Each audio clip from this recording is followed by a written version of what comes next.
अस्सलाम वालेकुम स्टूडेंट्स, कैसे हैं आप सब। उम्मीद है सब खैरियत से होंगे।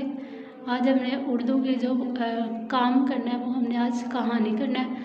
कहानी कौन सी है? इत्तेफाक में बरकत है। एक दफ़ा का जिक्र है, किसी जंगल में दो बैल रहते थे। दोनों आपस में बहुत अच्छे दोस्त थे।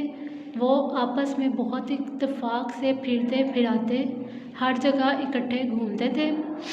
जब भी कोई दुश्मन इन पर हमला करता तो वो मिलकर इसका मुकाबला करते, इसे मार भगाते। इसी जंगल में एक शेर भी रहता था।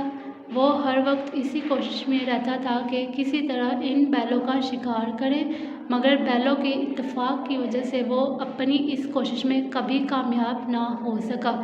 एक दफ़ा शेर ने पक्का इरादा कर लिया कि वो आज कम से कम एक बैल को ज़रूर शिकार करेगा।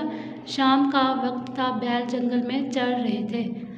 ये आपकी हाफ स्टोरी, हाफ कहानी है जो आप लोगों ने याद भी करनी है, अपनी नोटबुक पे लिखनी भी है। नेक्स्ट हाफ हम नेक्स्ट डे करेंगे और इसको आप लोगों ने अच्छे तरीके से तैयार करनी है।